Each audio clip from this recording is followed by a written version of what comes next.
One of our announced guests, Michelle Boyajian, the MFA alum of the UNCW Creative Writing Program, had to cancel at the last minute because of illness.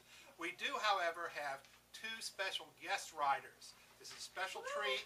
We have never they have never appeared before in a public forum.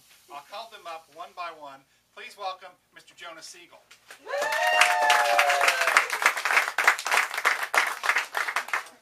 Jonah, what college do you attend? I have not gone to college yet. Where do you go to school? It's a place called FSW, Friends School of Wilmington. That's a great school. What do you like to read for fun? Thriller/horror movie. That's pretty good. What do you have for us tonight?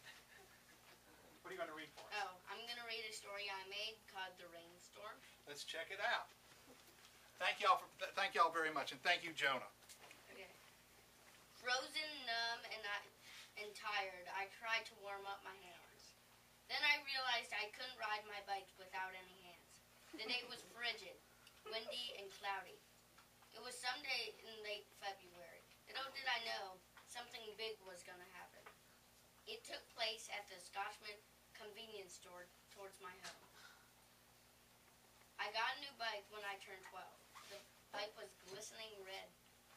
It shined as much as my eyes. I loved that bike so much. I rode that bike everywhere I could. I rode it to friends' houses, at friends' houses, and around the neighborhood. My neighborhood is very boring. The most interesting house is a purple with a yellow roof on the top. But that's still pretty boring. I live close to 4 of my friends. Their names are Sam, Lucy, and Talis. Well, I forgot the other one. Sorry.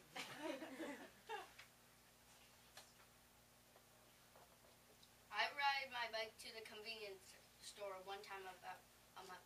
I go there because my parents disagree with all the junk food that I so-called get there. I don't think I go there that much, but they disagree. The store is about 10 minutes from my house. One time I went there with my dad. This is the story. My dad rode his Model T bike with me this time. The bike is about 5 years old, but I like to say it's like 10 or something. And when we got to the store, the sky just turned off, like there was a short circuit or something. Then I felt something clear hit my nose. It disappeared instantaneously. I thought about it for a while and reached a conclusion. Rain, I yelled, and I ran into the store. I stood there awestruck and said to my dad, face the facts, I don't think it's going to let up for a long time. So we got 2 Gatorades and waited. And when my dad said, I think we should leave, I hope he was just pulling my leg. It didn't seem like he was.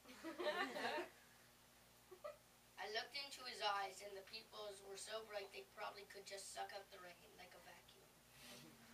I strapped on my helmet and walked out the door with my dad. Boom! That's all I heard when the rain covered me in sheets.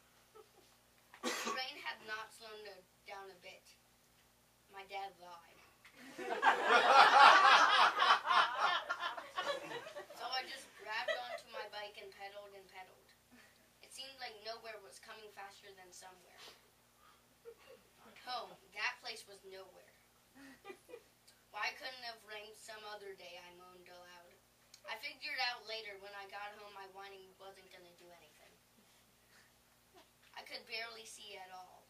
My glasses were practically being bombed with rain. I heard squirrels squeaking in the background. It sounded like squeak, squeak, squeak, squeak.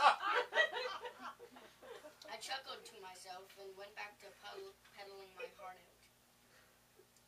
My dad and I were about halfway home when another wave of water came through. It bombarded mostly my shirt and pants. I felt sticky, humid, and wet. I was sure at least 1/4 of that was pure sweat. I looked if I could see Wallace Park. Wallace Park was a beautiful place. It had a swing set, basketball court, and a jungle gym. A little kid's heaven, quoted my uncle. There was a bridge that you had to cross to get to the other side. There was a stream across that was about 10 feet wide. I once fell into that, but that's a different story. When I saw the water, it was now bubbling over the top like a witch's brew. I was flabbergasted. I thought this would never happen. I only saw this once before, but that's another different story.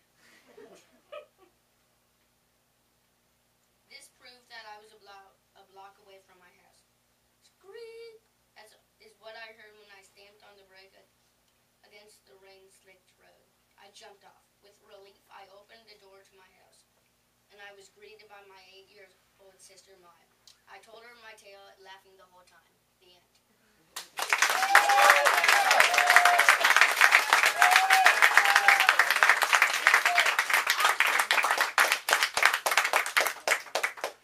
And now we are going to hear from the